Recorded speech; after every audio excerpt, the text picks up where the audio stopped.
So just an overview I'm going to give you because we have all had almost 1 week or even more than 1 week gap.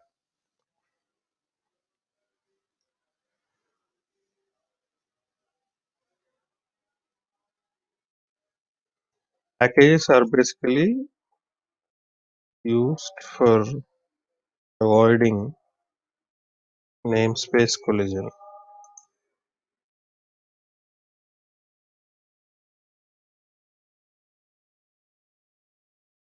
Okay. The purpose of packages is used to avoid namespace collision. I hope you can recollect what is the meaning of namespace collision, right? Yes, sir.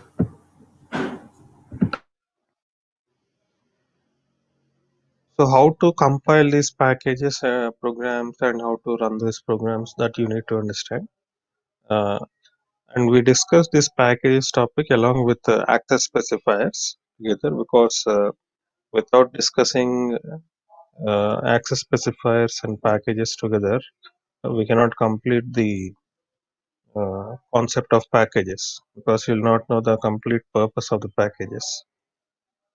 So we have four different public access specifiers in Java. So first one is public, second one is protected,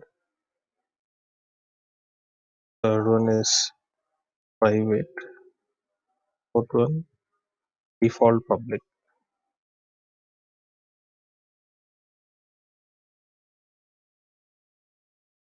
For public, the keyword is public.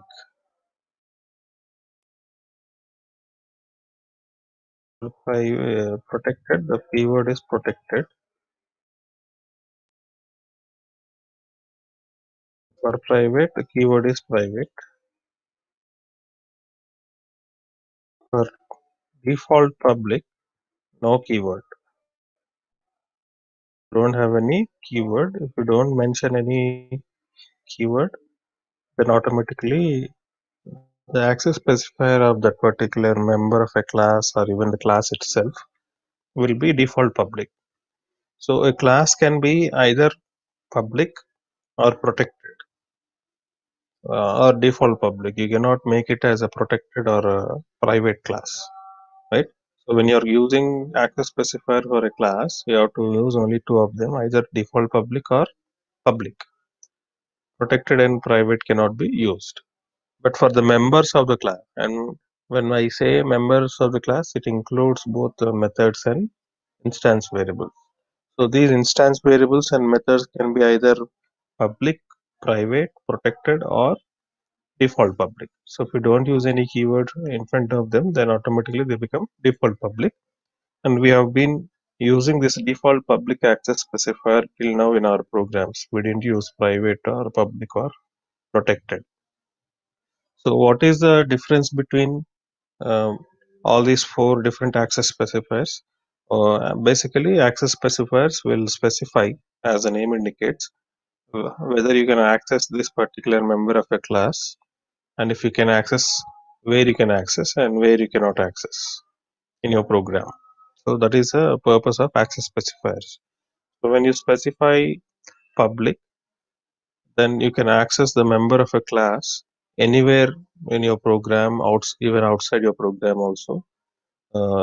You may have a combination of subclasses and non-subclasses within the package and outside the package also. So we have seen different classification of classes based on when you consider a class. Uh, and there are so many other classes along with this class. Some of them are defined in the same package in which this class is defined, and some of them in different package. But based on whether they are in the same package or in a different package, and also based on whether a class is a subclass for this class or not a subclass for this class, we can classify all the classes into four categories. I hope if you can remember. So what are those classes? Non-subclass in the same package, and one is subclass in the same package.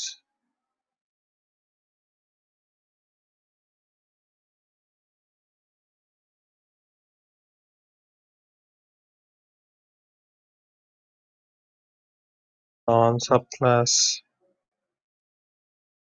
different package.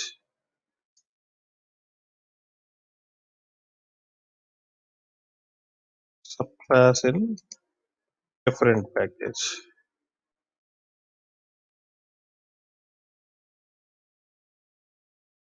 So these four classifications you can create based on whether when you consider one single class. So in our examples, we have taken how many classes? Totally 7 classes, I think. We have defined two packages, P1 and P2 packages. The first class we have protection class, derived class, same package class, and demo class. So these four classes we have in package P1, and under package P2 you have protection 2 and other package, and then demo class, demo 2 class. Right. So when you consider these 7 classes, and if you consider this protection class, for this protection class you have a subclass called derived class, which is also in the same package P1 as that of protection, right? Protection A package లో అయితే define చేసామో derived class కూడా అదే package లో ఉంది, same class లో, right? And protection 2 is also protection 2 is a subclass for protection class, but where is protection 2? It is available in P2, right? So now if we consider this protection class, as far as this protection is concerned, uh, the remaining 6 classes, how they are related to this protection class. Derived is a subclass in the same package. It comes under this category, subclass in the same package, because derived class is a subclass for protection class and it is defined in the same package in P1. So this comes under subclass in the same package. And when you take same package, this is a non-subclass.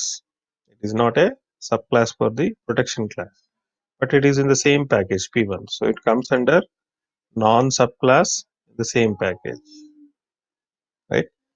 And then demo, if you take, even demo is also a not subclass for protection class and it is defined in the same package P1. So this also comes under non-subclass in the same package. And coming to protection 2, this is a subclass for protection class, but it is defined in a different package P2. So it comes under subclass in different package. And coming to other package, it is not a subclass for protection. It comes under non-subclass in different package because it is defined in a P2 package, another package. Similarly, demo 2 is also not a subclass for protection and it is defined in P2 package. So it also comes under non-subclass in different package. So once you qualify the classes, all the existing classes for a given class into these 4 categories, where you can access and where you cannot access, that is important, and that is specified by the access specifiers. So if you take public, protected, default, private, so under non-subclass in the same package you can access, and even in subclass in the same package you can access, non-subclass in different package you can access, even subclass in different package, everywhere you can access. So when you qualify a class or a member of a class with this keyword public, you can access them anywhere in your program or even outside the program also, within the package or outside the package, anywhere, subclass or non-subclass, it doesn't matter, everywhere you can access.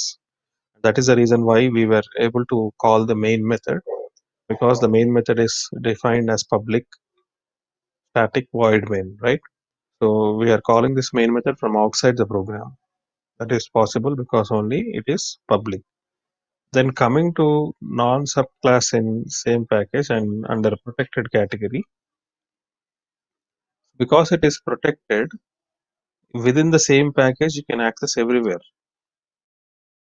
You can access in the same package, irrespective of whether the class is subclass or non-subclass. So you can access here, subclass in the same package also you can access.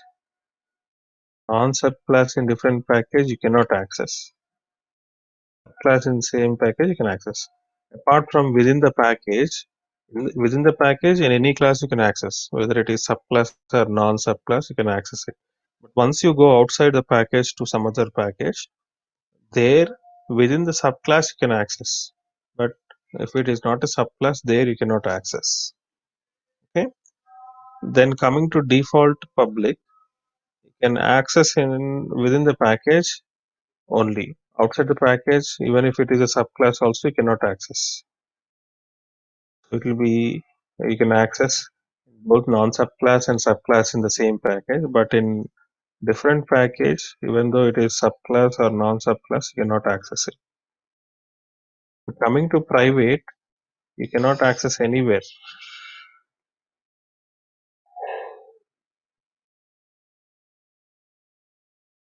But where you can access means private members can be accessed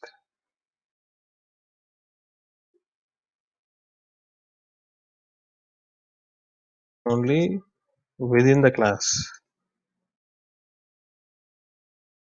right? Or through public methods of the same class.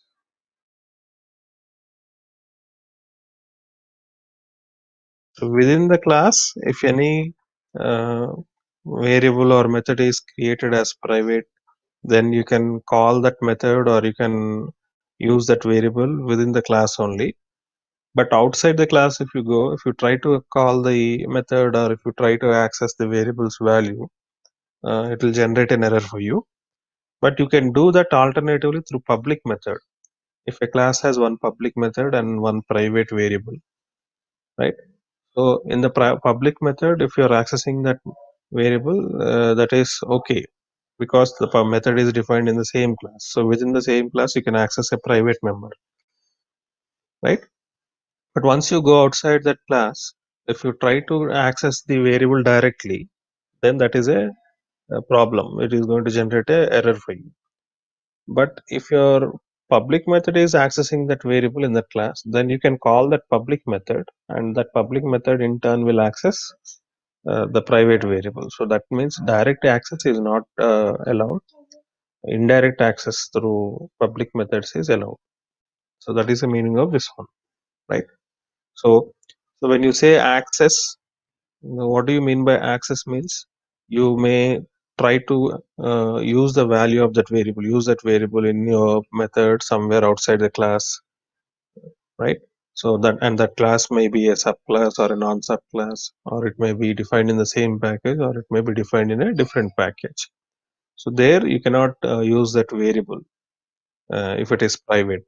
If it is public, you can use it. If it is default public, if the class from which you are trying to access that variable is within the same package, then you can access it. But if it is in a different package, you cannot access it, right?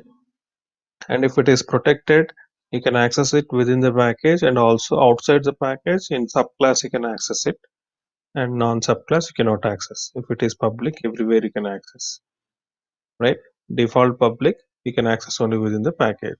So till now we have been using this default public because it doesn't have any keyword. We didn't use any keyword in our programs to qualify the variables or methods except for the main method, right? We didn't use any other keywords, public keyword or protected keyword or private keyword. We never used in our programs. So when we didn't use, what is the meaning? It is default public. So default public also we didn't get any problem in accessing because we didn't create packages yet. So within the package, you can access it everywhere. So because we didn't use packages also till now, we didn't face any trouble in accessing these variables because they are default. Fine. And we have seen a program for this one. Even if you qualify a class as public, then you can create a subclass for that class in another package. But if you make it a protected or private, you'll not be able to create a subclass for that class even in outside the package. Within the package, you can create if it is default public. So we have seen that with example programs, I think.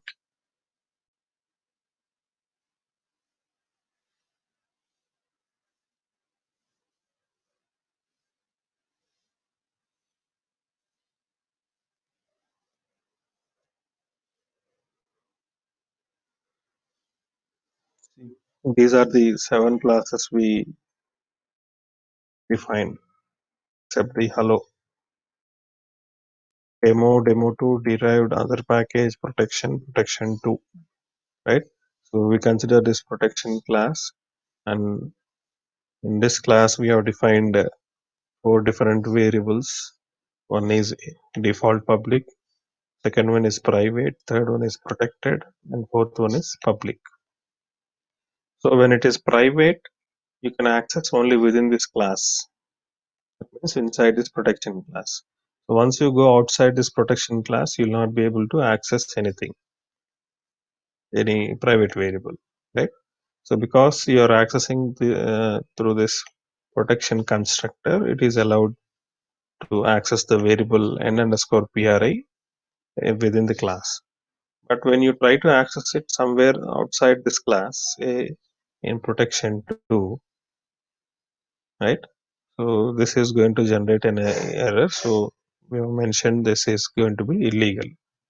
And even protected, look at this protected and public, they can be accessed because this protection 2 is a subclass or protection class. And how to import that class in your current package, because we are defining this protection 2 in package P2, but we are making this protection 2 as a subclass for protection class, which is defined in package P1. So this class protection is in a different package P1. We need to import it into our program.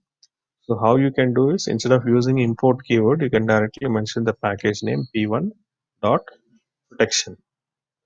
And even while creating an object also for this protection class, so look at how I use the class name P1 dot protection, and even the constructor also P1 dot protection, right?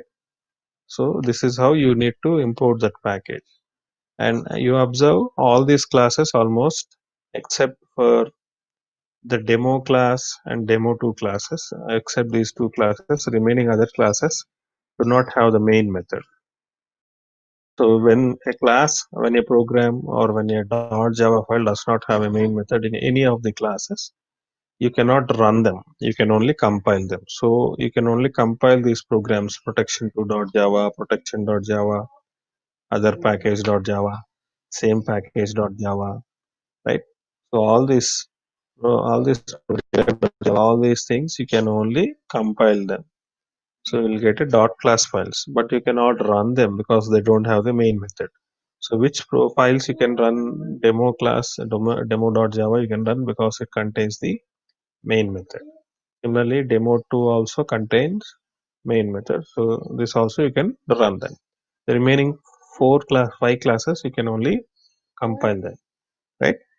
So if you are using public for a class, it means that you can um, create a subclass for this class in another package, say P1, because this is defined in P2. In another class, say P1, you can create an object there. You can create a subclass also there. But if you remove this public keyword here for this class demo2, there you cannot create an object, or you cannot create a subclass for this demo2 class in another package. Within the same package P2, you can do. If you don't use public, then this will be default public. But if you try to use private, it will generate an error. So a class cannot be made private. A class cannot be made protected. So don't use protected and private keywords for defining classes. Use them only when you're creating variables or method. For method, you can use any of them. You can use default public, you can use public, you can use private, you can use protected also, right? But when you make private, whatever rules I mentioned, all those rules will be applicable. So if you write some programs, I just showed you accessing different classes which are defined in different using different keywords and different variables.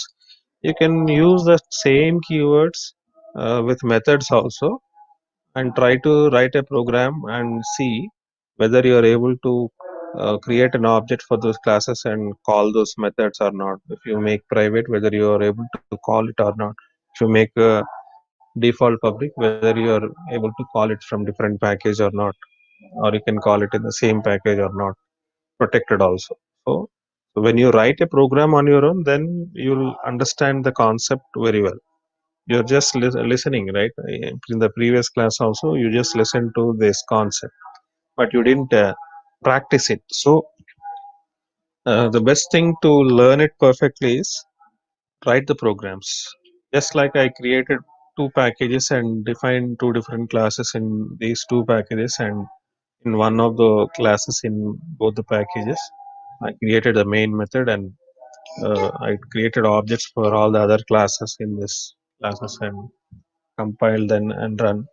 So I'm able to see all these things, what I can do and what I cannot do, right? So only thing I need to tell you is how to import that package in another package, another class. So just before I showed you,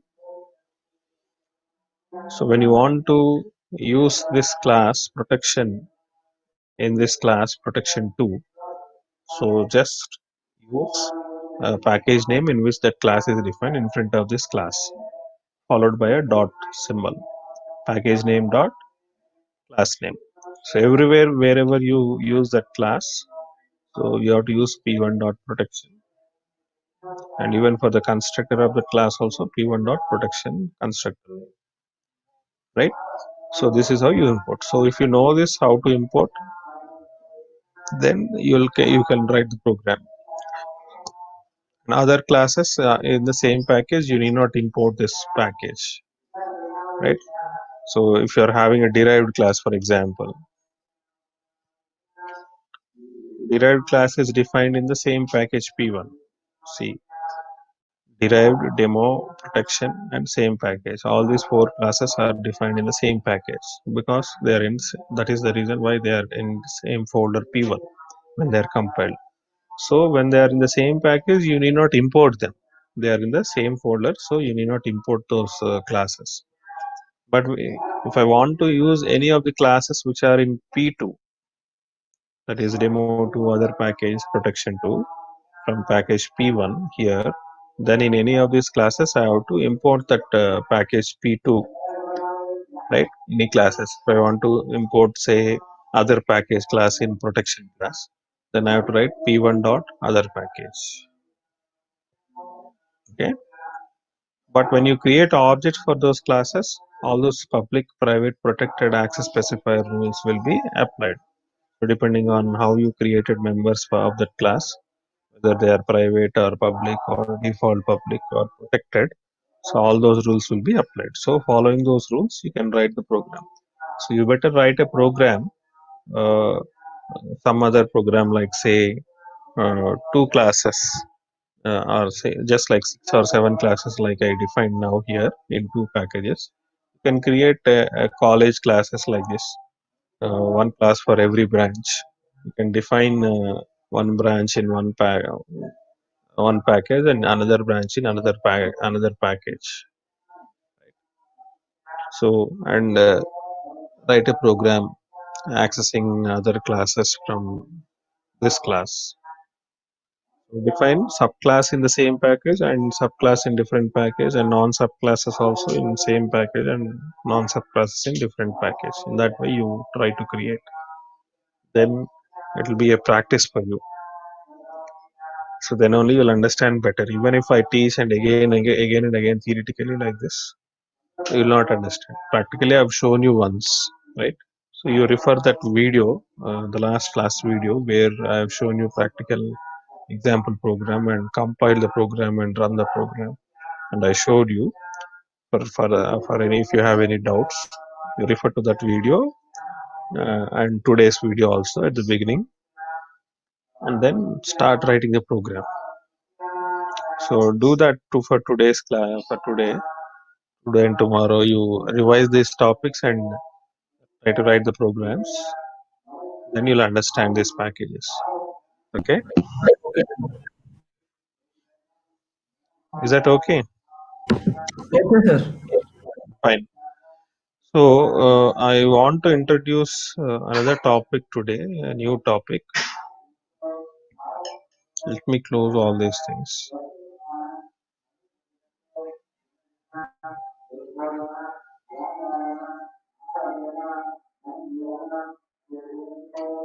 New topic called exception handling.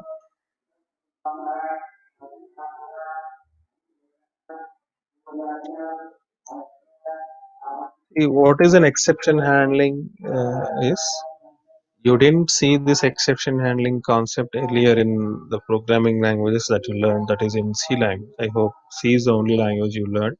You didn't learn C++ or Python, any other languages. So when that is the case, exception handling will be a new topic. It is entirely a new concept which is not available in Java, in C language, right? So just like classes, packages, and interfaces which are new to you in Java, when they don't, you don't find these topics in C programming. So similarly, exception handling is also a new topic which you don't find it in C program. See, when you write a C program, for example, let me write a small snippet.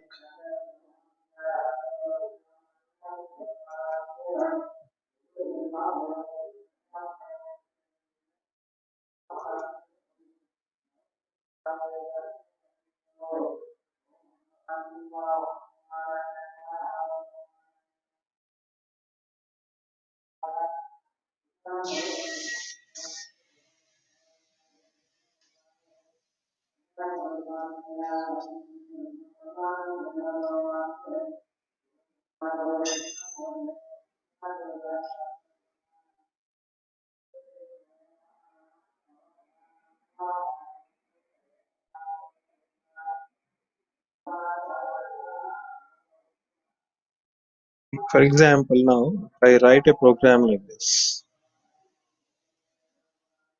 I've declared three variables, integers, a, b, and c. For a and b, I've assigned the same value, 10, 10. For c, I didn't assign any.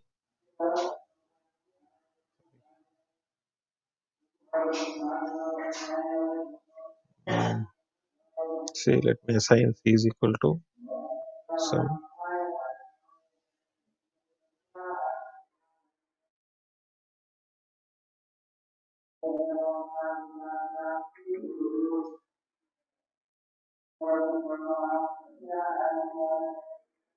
Say c is equal to some 20, like this, if I assign. So now when I write a statement like this, d, we need to compute its value. We know a, b, c values, so we need to compute this d value. And what is these values? It is c divided by a minus b, right? So what is c value? It is 20, and a minus b value we need to compute. A value is 10, b value is 10. So a minus b is 10 minus 10 will be 0. So this will become 0. So what is happening here? You're dividing numerator with a value which is 0. So when this happens in your program, when you write a program this way, your program will be compiled without any problem. But when you run the program, your program will terminate abnormally. So let me show it to you.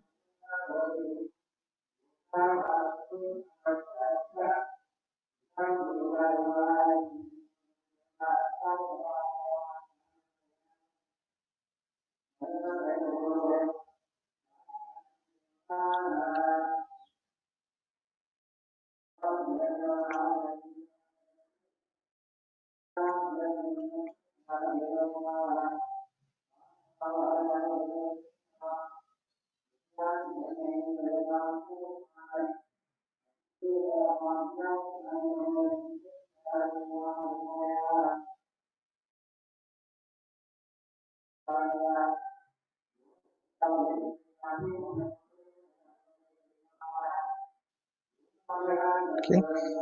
So if I run this program,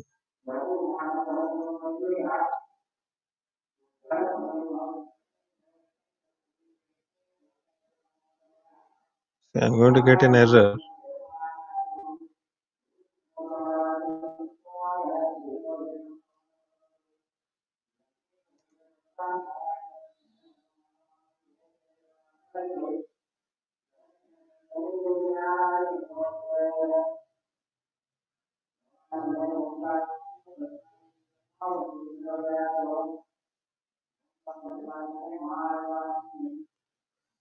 Am I getting any errors?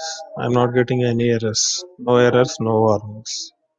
If I run the program, what will happen is,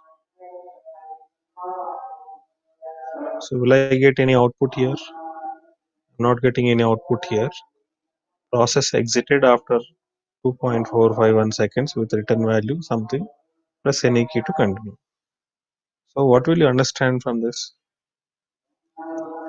And I'll write another statement here, printf.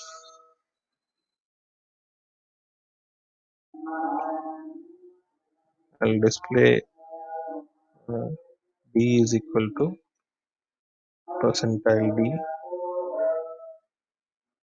and d. So now I'll compile it.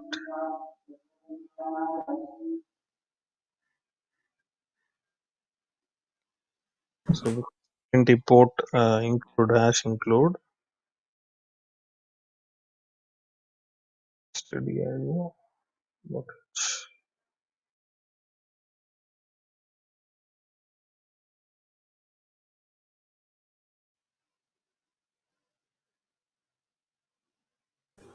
Sir, not comma D, sir. Printf statement.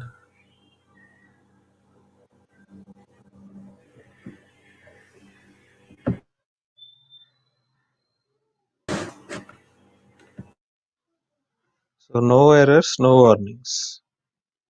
Right? When you compile, there was an extra angular bracket closed after include hash stdio.h. So that's the reason you got an error.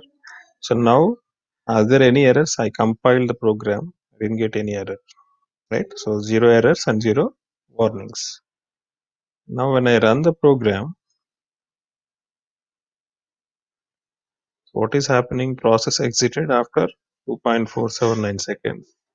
I press any key to continue. So if I press, the program gets terminated. Is it printing the value of d? It is not printing. That means what? This statement is never executed. The program starts executing the statements from here. This will be executed first, then this will be executed, and then this will be executed.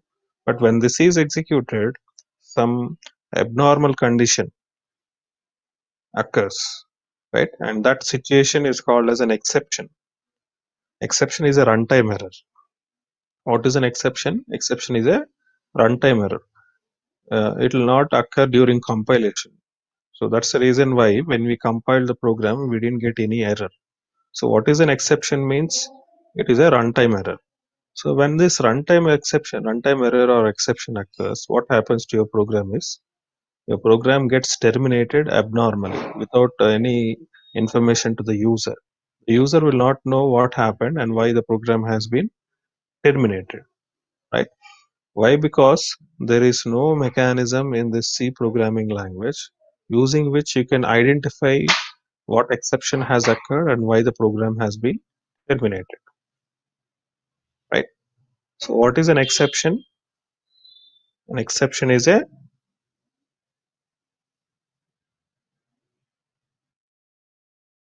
runtime error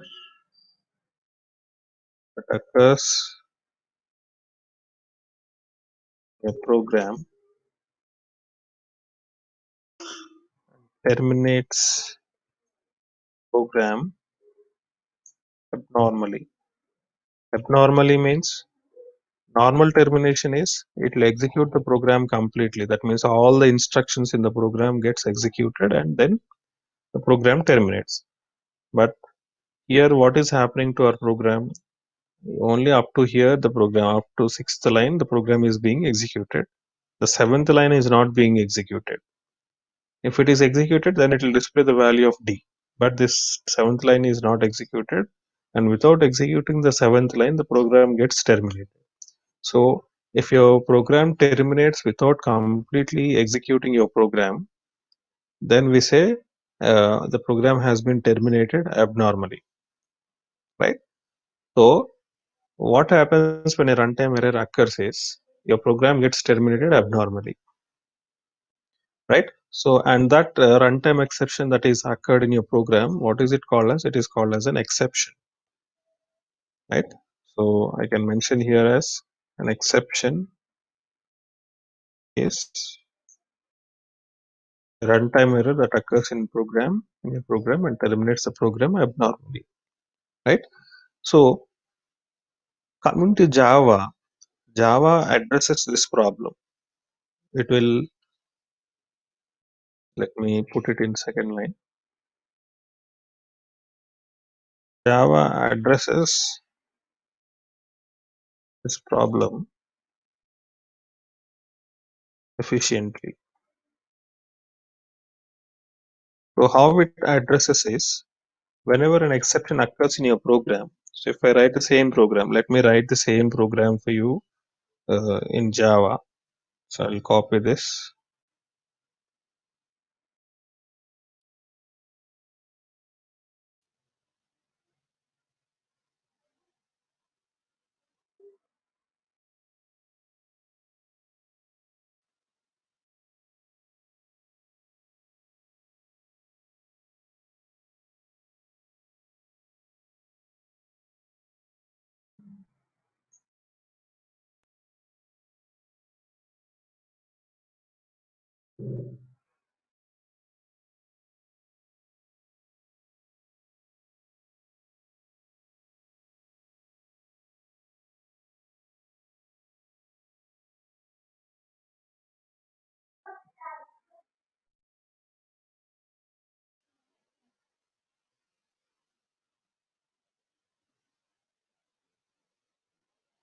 I'll create a folder called exception.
So the program gets compiled successfully without any problem, right?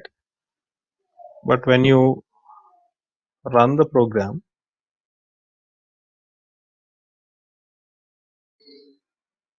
what is this saying?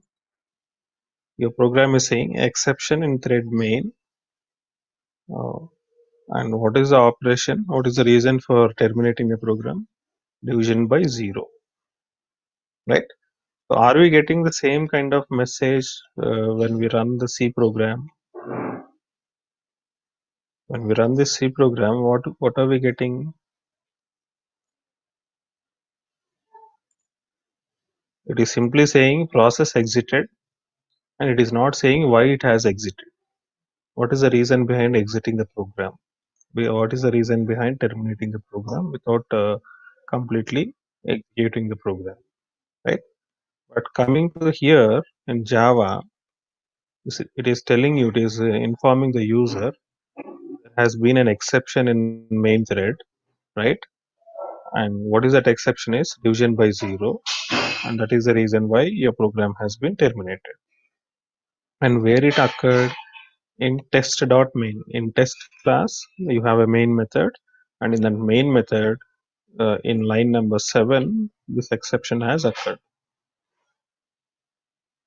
This is line number 7. You can see the line number 7 at the bottom, right?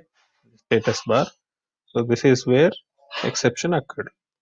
So Java is handling this exception in a better way when compared with C.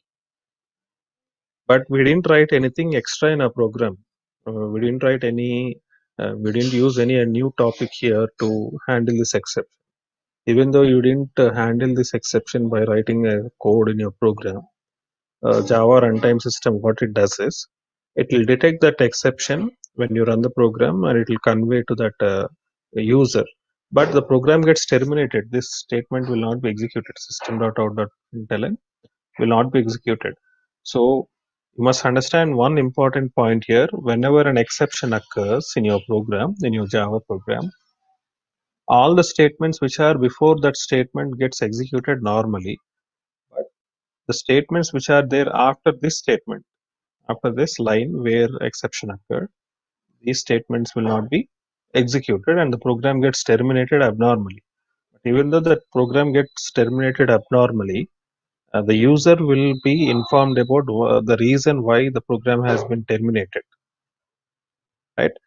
If you don't want that program to be terminated, even though an exception has occurred, you would like to handle that exception in a better way and continue with the program execution without abnormally terminating, then we have to use the concept called exception handling mechanism in Java. So Java addresses this problem efficiently. So two ways it is going to handle the exception. There is a default exception handler.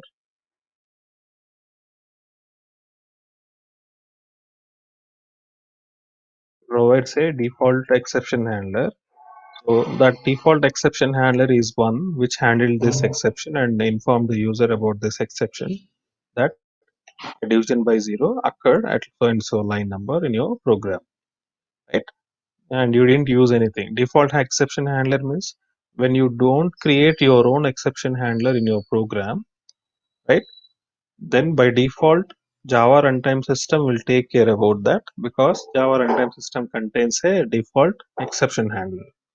So if you don't write any exception handling mechanism in your Java program, automatically Java runtime system will use this default exception handler to detect the exception and convey the user about what happened to the program and why it has been terminated. So default exception handler will just inform the user that so and so exception occurred, but it will not handle the exception completely and continue with the rest rest of the program normally, right? But if you create your own exception handler in your program, then you can handle that exception and continue with the program normally, right? So this is default handler. So this is one way of handling exceptions in Java, where the user will not do anything. The Java runtime system will take care about it, right? And the second way of handling the exception is, uh, Java provides 5 keywords using which exceptions can be handled,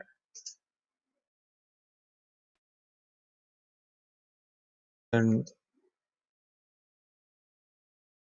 program executes normally.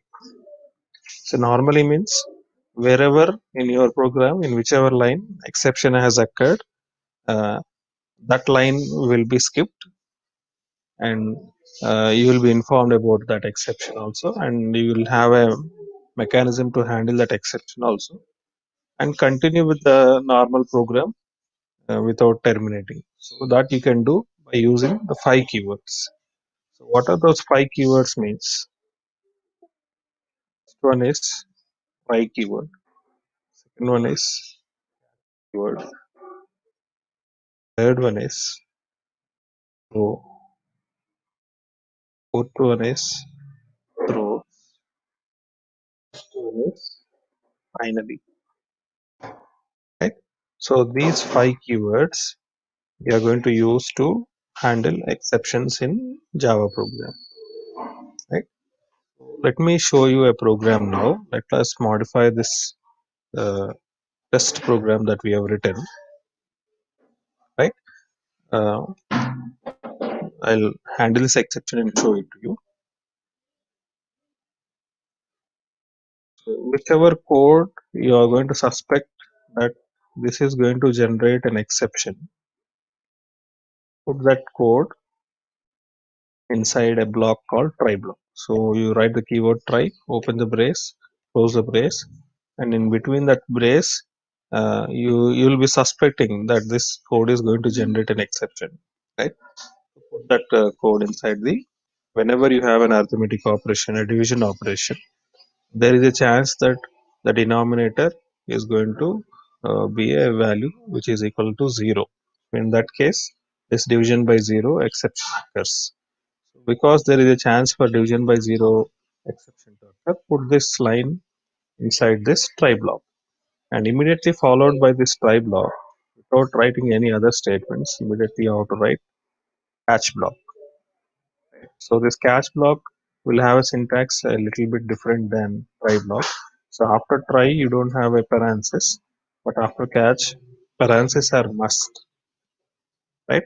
Try also can have parenthesis, but it is not mandatory. We'll discuss about that parenthesis later. Now we are discussing try block, a basic try block.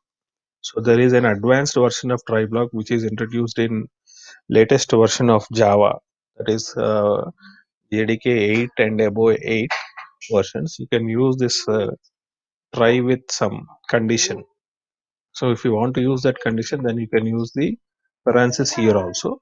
But the older versions will not have that try with that condition. Okay. So let us confine ourselves to basic try version now. Later, after discussing the try catch mechanism, finally throws and everything completely. So at some point of time, we'll also use that advanced version of try block also. But now during introduction, let us use only the basic version of try. And coming to catch, uh, catch will have a parenthesis and it is mandatory. And here you need to mention the predefined class. We'll discuss about this predefined class later. So just for your understanding sake, how to implement this exception handling, I'm using it here.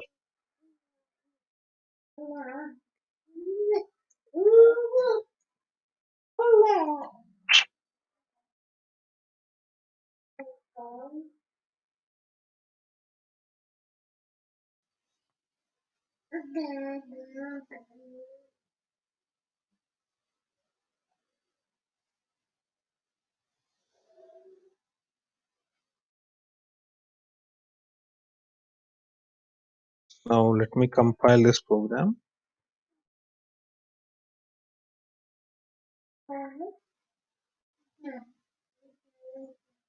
So you'll get this error because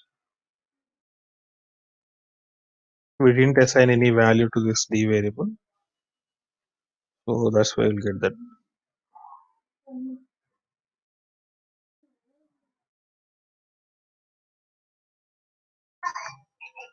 So now also you'll get this exception because you put it here in try block. So instead of this e dot sprint stack trace, if I use system dot out dot println,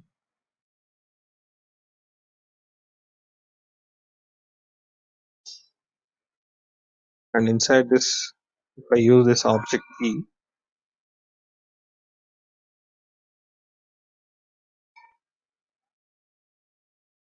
so look at how the difference is. Earlier, when I used simply print stack trace method, there is a print stack trace method, predefined method defined in this exception class. So I'm using this object E. This is a predefined class. So we'll discuss about this classes later. Right? So this is an object for this class. Using that object, I'm making a call to stack trace method. So earlier we did this way. When we did this way, look at how the message is from your Java runtime system. It is displaying java.lang.arithmetic exception, and it is describing the arithmetic exception as division by 0. It is also mentioning where it occurred, in which line it has occurred, in test.main method at line number 9. But when I simply use this system.out.println and print the object E, so what is that object doing? What is the message displayed? Simply java.lang.arithmetic exception and division by 0, but it is not mentioning where and in which class and which method it occurred. It is simply saying this one, right?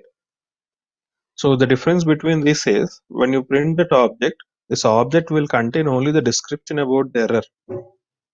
That is, what type of error it occurred, whether it is division by 0 error or something else, it will display. But it will not display where this error has occurred in your program, in which line it has occurred, in which method it has occurred, right? But when you use this print stack trace method, this is going to display the information completely, right? What is the exception occurred and where it occurred. Everything will be displayed here when you use print stack trace. That is the difference between calling the print stack trace method and using system.out.println. If you print the object E, this will display only what is error, but it will not display where it has occurred, right? So this is how you need to use a try and catch mechanism to handle exceptions. And if you write anything simple here, simple message, I'll write it here.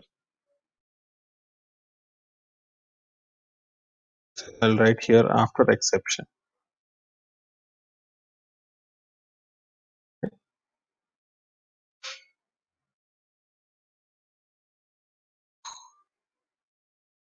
So this after exception has been executed. This line is executed. But earlier when I didn't use try catch mechanism, this line never got executed. Now I'll remove this try catch mechanism here.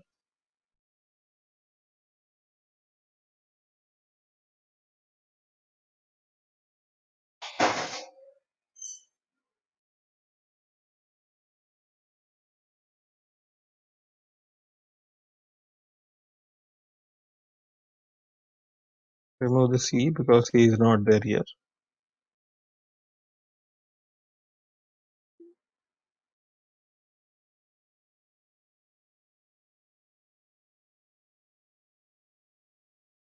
See, it's that after exception appearing here, exception description will be displayed, but after the exception line, all these statements will not be executed.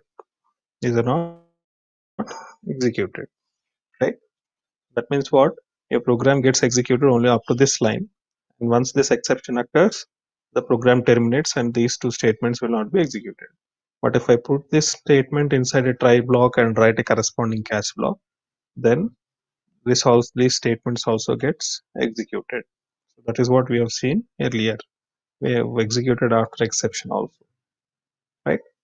So if you are using this try catch mechanism in your program, then this will not terminate your program abnormally. Instead, it will handle that exception in your program and then continue with the rest of the program normally as if nothing has happened. So that is how you can handle exceptions in Java. So now that you understood what exception handling fundamentally is, you need to know about something else called some predefined classes and how exceptions are represented in Java, right? So in Java, every exception that occurs in your program, that is also represented as an object. Just like uh, in Java, we have classes, and when you can create an object for that class, every exception in Java is also an object. right? So let me put it here.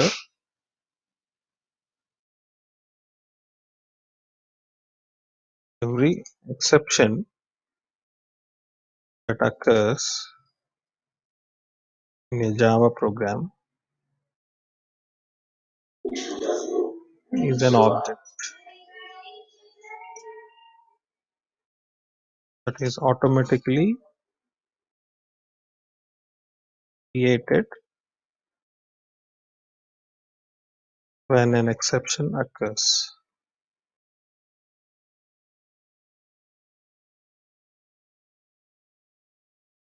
Right?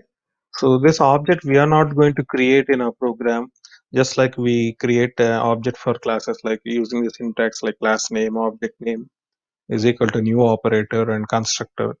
So using that syntax, you are not going to create any object here. Automatically, that object will be created during runtime when an exception occurs. Then, when we say an object is created, definitely that object must be an object of a particular class. So, which class object this is going to generate? So, Java provides you with many predefined classes which are defined in a package called lang package. There is a package called lang package, and this lang package is automatically imported into every Java program. We have discussed about this point earlier also, right? So even string class is defined in this lang package, and that is the reason why we don't import this lang package. And even then also we are able to use that string class in our program. In the main method, we use the string class, right, to declare the array args. So args array is an array of string objects. But when we are using that predefined class string, we need to import that package into our program. But we didn't write any import statements in our program. Even then, we are able to use without any problem the string class in our program. That is because that lang package is automatically imported into every Java program, right? So this lang package contains some predefined classes. Each of these classes represent different types of exception.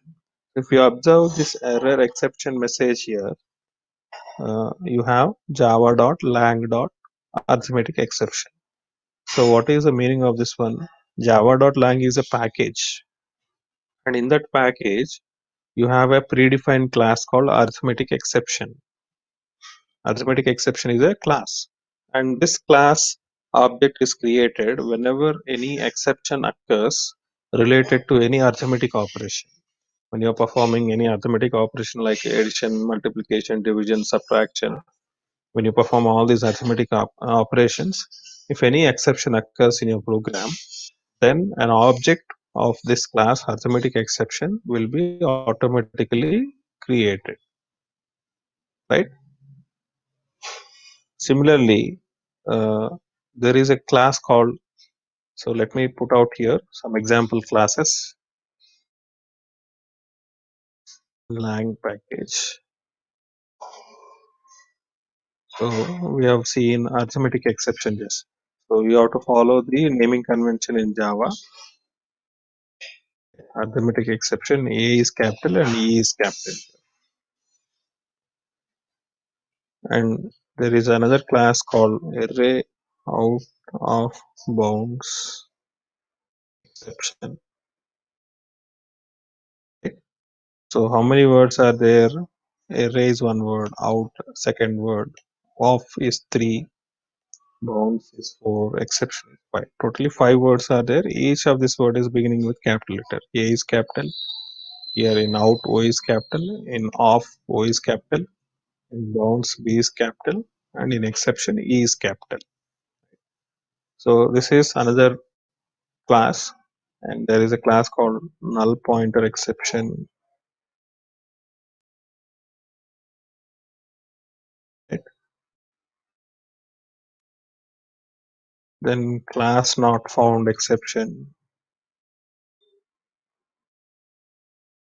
In that way, there are many predefined classes. Each represent different types of exception. So the first type we have already seen in our program, arithmetic exception. It represents exceptions that occur when performing arithmetic operations. Then this exception occurs when you are using arrays. You declared an array of size say 5, but you're trying to access beyond that 5 size. Your index will take from start from 0 and end at 4, right? If you declare an array with size 5. So that indexes will be from 0, 1, 2, 3, 4. But if you try to use in your program beyond these indexes, say you are using array of 6 or 7 like this, are these 6 and 7 valid indices for that array? They are not valid. The valid indices are only from 0 to 4. So when you try to use that array indices beyond this size of that array, then an exception will occur, and that exception is nothing but represented by this class called array index out of bounds exception, right? And there is another exception called null pointer exception. When you create a class but you don't store any reference to that class variable by instantiating it, or you create a variable and you don't assign anything, a null value is there for that, and you try to use that variable somewhere to call a method or something, then because that variable has no reference in the memory, so it will be considered as a null. And when you try to use that null value to perform any other operation, then this kind of exception occurs, and that exception is called as null pointer exception, and that type of exception is represented by this class called null pointer exception. And class not found exception, you didn't define any class, for example, in your program with a specific name, say for example A. I didn't define a class A, but I'm trying to create an object for that class A in my program. Then this is going to generate an exception called class not found exception. In that way, for every kind of exception that is going to be generated in your Java program, there is a predefined class representing that kind of exception. And whenever that kind of exception occurs in your program, automatically an object for that particular class will be created, right? And that all these classes are subclasses for a class called exception class. So that is the reason why in my program that I showed you, I've used in the catch block exception. So exception is a predefined class which is also defined in the same lang package, but it is a super class for all these other classes, right? So arithmetic exception class, null pointer exception class, array out of in bounds exception class, all these class not found exception class, all these classes are subclasses. So you can use a super class instead of using any of this subclass. You can use the super class. So that is the reason why I used exception there. If I want, I can even use arithmetic exception there, but I cannot use array and index out of bounds exception for arithmetic type of exception.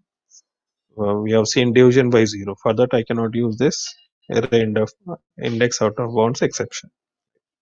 So we'll continue this topic in tomorrow by uh, deeply discussing thoroughly all this try catch syntaxes, how to use try, how to use catch, how to use throw. First, we'll see only using try and catch, then later we'll also use throw, and then after some time we'll use throws, and finally you'll use finally, right? So we'll continue in the next class. So please complete today's assignment, that is package programs and access specifier program, and also refer to this exception handling topic when you come for tomorrow's class. Okay, sir. Okay, sir. Right.